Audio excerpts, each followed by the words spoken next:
জায়গাটা শুনশান একটা বাস ডিপো। আধা শহর এলাকার নির্জন বাস ডিপো যেমন হয়, এটার তেমনই হাল। এই এলাকার নাম গড়গাছিয়া। এই বাস ডিপোতেই মূল শহরের শেষ, আর তারপরে গ্রামের শুরু। সন্ধে হয়ে আসায় বাপি মিত্তির তার দোকানের সামনের ব্যাটারির আলোটা জ্বেলে দিল। কদিন আগেই পুজো গেছে, বাতাসে এখন তাই বেশ একটা শীতল শীতল ভাব। কাল কালী পুজো, আজ ভূত চতুর্দশীর রাত। এসব কথাই ভাবছিল বাপি মিত্তির বসে বসে। আজ সন্ধেটা কেমন যেন ঝিম মেরে আছে একেবারে। আজ নাকি রাত নামলে বাড়ি থেকে কেউ বেরোয় না, তাই দোকানটাও জলদি বন্ধ করে দেবে সে। ও বাপি, তুই আজও সন্ধে হতেই ঝাঁপ খুলেছিস রে। কথাটা শুনে বাপি দেখল দোকানের বাঁ দিক থেকে প্রহ্লাদটা এগিয়ে আসছে। মাঝবয়সী এই প্রহ্লাদ আসলে বাস ড্রাইভার। এই ডিপোতেই বাস চালায় সে। প্রহ্লাদ এসে বসল দোকানের বেঞ্চে। আরে আর বলো না প্রহ্লাদদা, ওই কথায় আছে না, পাপি পেট কা সওয়াল হয়, ওই রকম। এমনিতেই এই ফাঁকা মাঠের মতন বাস স্ট্যান্ডে লোকজন কমই আসে, তার উপর পুজোয় যা বৃষ্টি হলো, বিক্রি বাটা একেবারে বন্ধ, বুঝলেই তো। তা যা বলেছিস, কিন্তু ভাইটু, আজ যে ভূত চতুর্দশী, আজ তোর দোকানে চা বিড়ি খেতে কোন ভূত আসবে বাবা? বাপি একথায় হাসে শুধু। কথাটা ঠিক, শহরের প্রান্তে বলে এই এলাকায় পুজোর কোনো রকম আলাদা প্রভাব পড়ে না, একেবারে নিঝুমই হয়ে থাকে সবসময়। তা প্রহ্লাদদা, তুমি কোথা থেকে এলে? তোমার কন্ডাক্টর সেই সমীর কোথায়? আর তোমাদের বাস কখন ঢুকলো? কোনো আওয়াজ পেলাম না যে। বাপি মিত্তির একথা বলে দোকান থেকে মুখ বাড়িয়ে ফাঁকা জায়গাটার দিকে দেখল। জায়গাটায় দুটো বন্ধ হয়ে যাওয়া বাসই দাঁড়িয়ে আছে। বাঁদিকের হোটেলটাও এখন বন্ধ। হেঁটে এলে নাকি? কেন, কোনো সমস্যা হয়েছে নাকি গো প্রহ্লাদদা? না রে ভাই, সমীরটা তো বাড়ি গেল, সেই বসিরহাট। আর বাসখানাও তো বিগড়ে গেছে রে, ওই মাছ পুকুরের ধারে দাঁড় করানো, মেকানিক সারাচ্ছে। আমি ফোন করে দিয়ে এখানে চলে এলাম, অন্য ড্রাইভার এসে বাস আবার ডিপোয় নিয়ে আসবে। ও তাই বলো।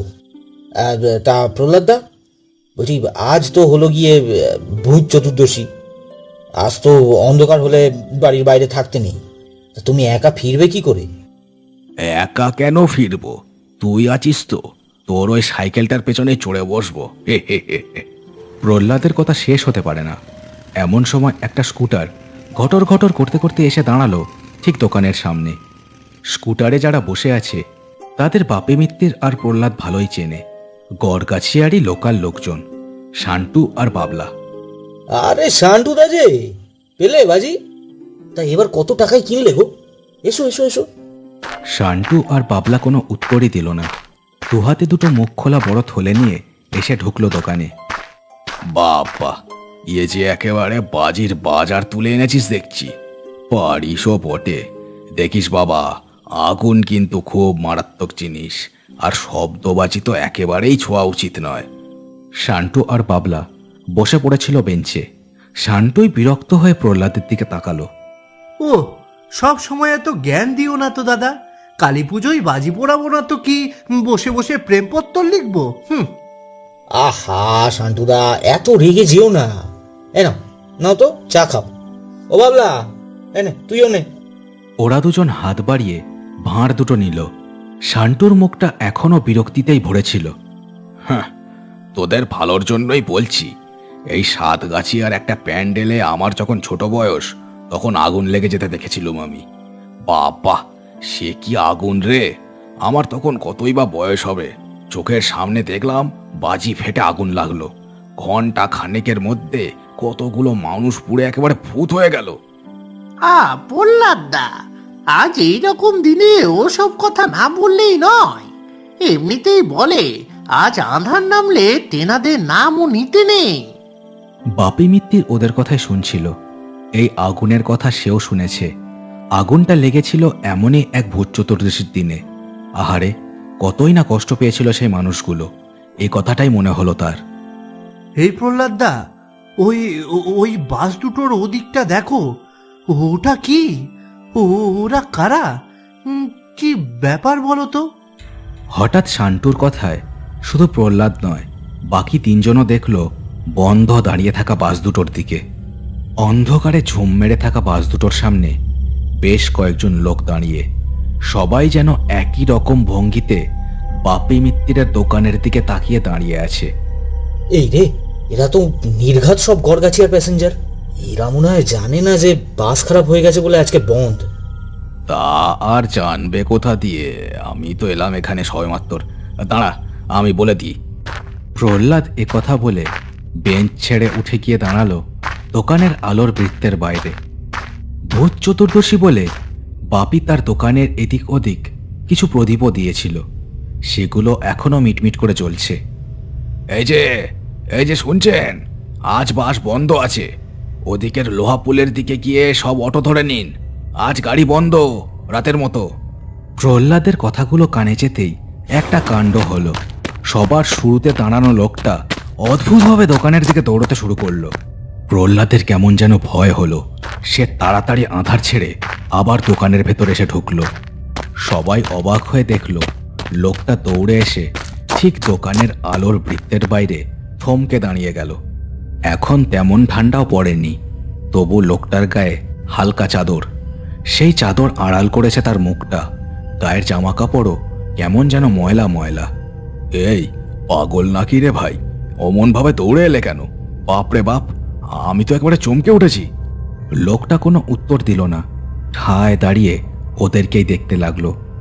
বাপি মিত্তিরের গাটা কেমন যেন শিরশির করে উঠল লোকটাকে দেখে। কি হলো? কোনো কথা বলছো না যে? আরে কি হলো? আরে ও দাদা! চা খাবো আমরা। চা হবে? খ্যাঁস খ্যাঁসে একটা গলার স্বর, যেন খুব কষ্ট করে কথা বলছে কেউ। ওরা হতবাক হয়ে তাকিয়ে রইল লোকটার দিকে। চা হবে না নাকি? আমরা চা খাবো। হবে? ওই যে ওখানে যারা আছে ওরাও খাবে। অনেক তেষ্টা আমাদের। হ্যাঁ হ্যাঁ, চা চা হবে না কেন? এই তো ঢেলে দিচ্ছি, এসে নিয়ে যাও। বাপি মিত্তির কথা বলে কেটলি থেকে চা ঢালা শুরু করলো। লোকটা কিন্তু এগোলো না, দাঁড়িয়েই রইল। শুধু মাঝে মাঝে জিভ বের করে নিজের ঠোঁটটা চাটতে লাগলো। এই যে নিয়ে যাও।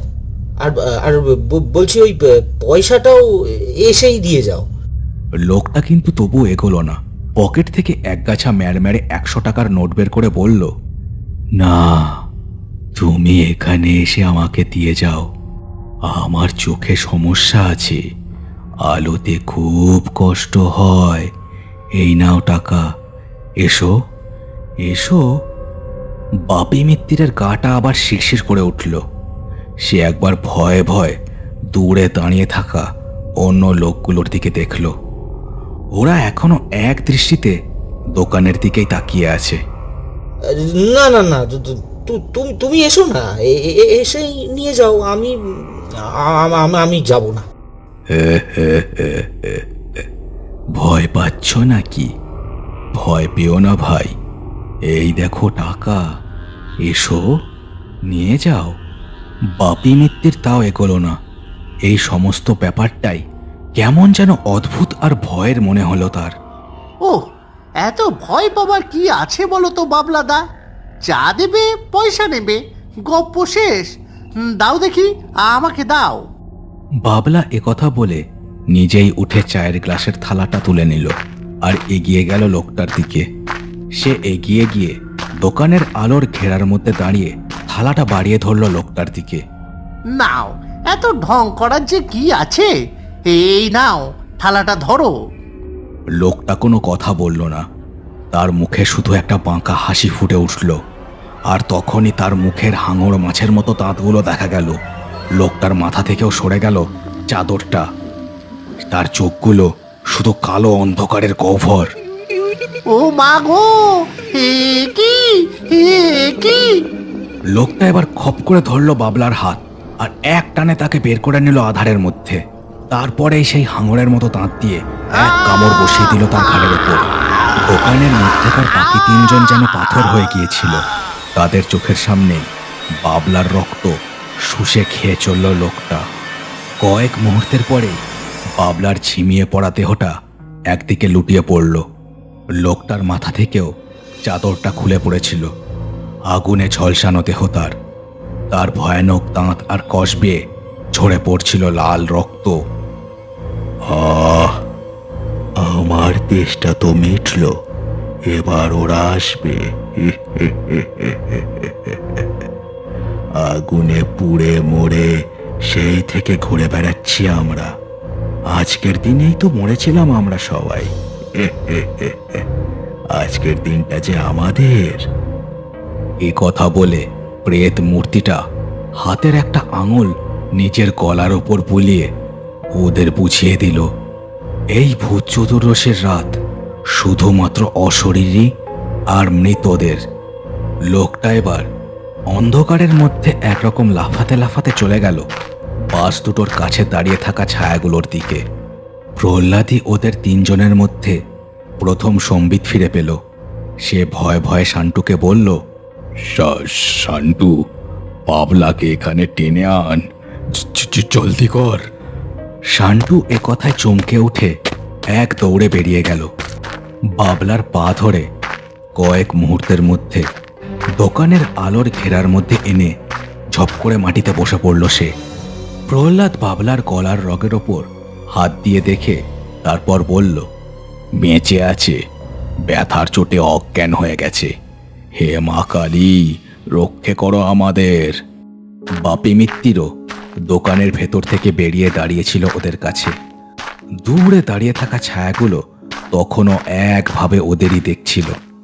ও প্রহ্লাদ দা, কি কি কি কি হচ্ছে বলো তো? আমার যে ভয়ে হাত পা পেটের মধ্যে ঢুকে যাচ্ছে একেবারে। আর কি হবে, আজ যে ভূত চতুর্দশী। আজ তো মানুষের জীবিত জগৎ আর মৃতের অন্ধকার জগতের মাঝের রেখাটা মুছে যায়। আজ সে কারণেই কেউ বাড়ির বাইরে বেরোয় না অন্ধকার হলে। কি কুক্ষণে যে আমি এখানে এসে বসলাম রে। হ্যাঁ, তা তা যা বলেছ। আমারও মা বলছিল আজ চম্পাহাটিতে বাজি কিনতে না যেতে। এই শালা বাজির নেশায় আজ আমার প্রাণ নেবে গো। ও বাবলা, ওঠ ভাই ওঠ, ও বাবলা। বাবলা একেবারে বেহুশ, বেঁচে আছে, তবে রক্ত বেরোনোয় আর ব্যথার জন্য যেন কোনো সার নেই তার দেহে। ও বাপি, এইখানে রাতটা কাটাবো কি করে রে? এই আলোয় যে ওরা ঢুকতে পারবে না সে তো বুঝতেই পারছি, কিন্তু আলোটাও তো ব্যাটারির। ওটার ব্যাটারি আর কতক্ষণ লাস্টিং করবে কে জানে। কতবার বলেছি ওই ডিপো অফিসের অমল বাবুকে, ঘুষখোরটা এই দোকানের কারেন্টটাও দিল না। আজ যে কি হবে কে জানে। বাপি মিত্তিরের কথায় প্রহ্লাদ আর শান্টু আলোর দিকে তাকালো। সেটা একটু যেন কমেও এসেছে। তার গায়ে বসে আছে ডানাওয়ালা পিঁপড়ে। হঠাৎ একটা মরার খুলি উড়ে এসে আছড়ে পড়ল দোকানের মধ্যে। চায়ের কেটলিটা ছিটকে গেল একদিকে। ওরা চমকে উঠে আঁধারের দিকে তাকালো। যে দৃশ্য দেখল, গলায় যেন হৃৎপিণ্ড উঠে এলো ওদের। ছায়াগুলো সব কখন যেন চুপিসারে এসে দাঁড়িয়েছে দোকানের সামনে। আলোর বৃত্তটাকে ঘিরে দাঁড়িয়ে আছে সবাই।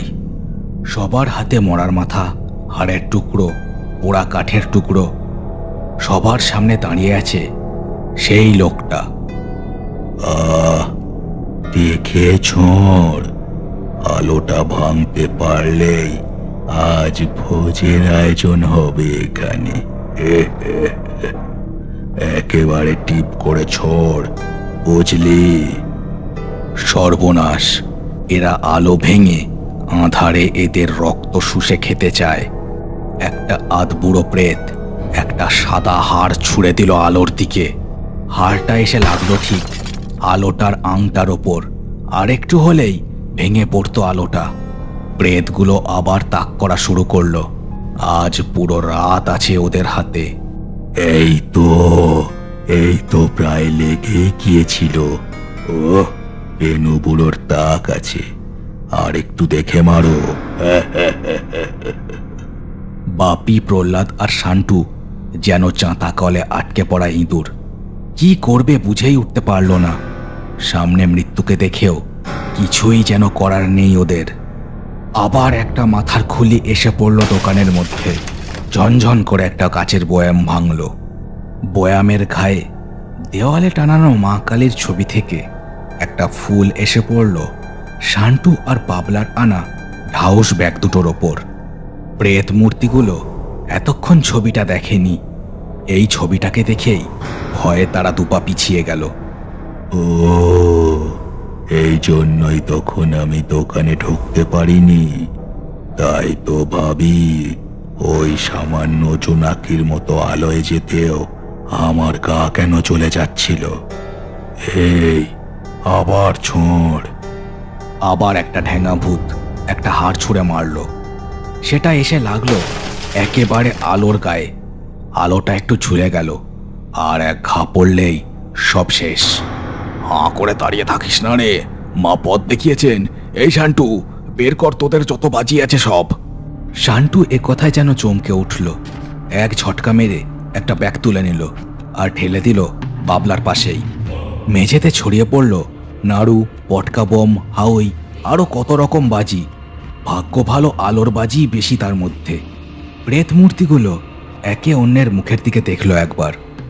লোকটা রাগে হাঙরের মতো দাঁত বের করে দুহাত বাড়িয়ে দৌড়ে এলো দোকানের দিকে। ততক্ষণে প্রহ্লাদ একটা মস্ত রকেট বাজির সলতেতে আগুন ধরিয়ে ফেলেছে। তাক করে সে সেটা ছাড়ল সামনের দিকে। রকেটটা সোজা গিয়ে লাগলো ঠিক প্রেত মূর্তিটার পেটের ওপর। বম করে ফাটলো সেটা, আর সঙ্গে সঙ্গে আগুনে ঝলসে উঠল প্রেতের দেহ। প্রবল আকাশ কাঁপানো চিৎকারে ভরে গেল চারিদিক। কয়েক মুহূর্তের মধ্যেই আগুনে পুড়ে বাতাসে মিলিয়ে গেল পালের গোদা প্রেতখানা। শান্টু আর বাপিও রকেটে আগুন লাগিয়ে প্রহ্লাদের মতোই ছুটতে শুরু করেছিল অন্য ভূতগুলোর দিকে। বহু বছর আগে আগুনে পুড়ে মরেছিল এরা সব। সেজন্যই আগুন আর আলোয় এদের চরম ভয়। সব দৌড় দিতে শুরু করলো এদিক ওদিক। কেউ কেউ আগুনে পুড়ে বাতাসে মিশে গেল, কেউ কেউ ভয়ে আপনি হাওয়া হয়ে গেল সেখান থেকে। কয়েক মিনিটের মধ্যেই বাজির ধোঁয়ায় একেবারে ধোঁয়াশা জমে গেল দোকানের সামনে। ধীরে ধীরে ধোঁয়াশা কাটতেই ওরা দেখলো দোকানের সামনেটা খালি। কোথাও কেউ নেই, শুধু ঝিঁঝির ডাক শোনা যাচ্ছে একভাবে। সব পালিয়ে গেছে মনে হয়। মাগো, বাঁচিয়ে দিলে এবারের মতো। প্রহ্লাদও দু হাত মাথার উপর তুলে একটা প্রণাম করল। তারপর বাপি মিত্তিরের দিকে ঘুরে বলল, ও বাপি, আজ রাতটা দোকানের সামনে একটা আগুন জেলে রাখি চল। ইয়ে যাত্রা নিচে গেলাম যা হোক। আর পাবলাকে এক গ্লাস গরম দুধ দে তো, ওর জ্ঞানটাও ফেরানো দরকার। হ্যাঁ হ্যাঁ, ঠিক ঠিক ঠিক বলেছো। তো তোমরা তোমরা আগুন জ্বালো, আমি আমি আমি ওই দুধটা গরম করি। দাঁড়াও, আজ আর না কারোর বাড়ি গিয়ে কাজ নেই, বুঝলে। দোকানে মা কালী আছেন, উনি আজ রাতটা রক্ষা করবেন আমাদের। হ্যাঁ, কি বলো? কয়েক মুহূর্তের মধ্যেই দোকানের সামনে আগুন জ্বেলে ওরা আবার বসল নিজেদের জায়গায়। আগুনের কাঠফাটার চটপট শব্দে ভরে গেল চারিদিক।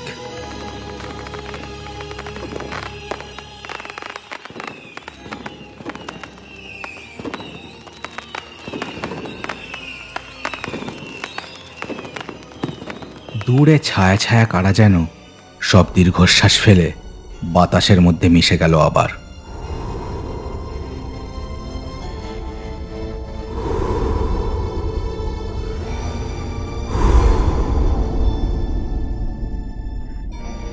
শেষ হলো কার্টুনস অ্যানিমেশনসের আজকের গল্প। আজকের গল্পটা কেমন লাগলো সেটা আমাকে কমেন্ট করে জানাতে ভুলো না। চ্যানেলটাকে সবাই সাবস্ক্রাইব করে দিও, আর গল্পটাকে শেয়ার করে দিও তোমার বন্ধুদের সাথে। দেখা হচ্ছে আর পরের ভিডিওতে। সবাই খুব ভালো থেকো।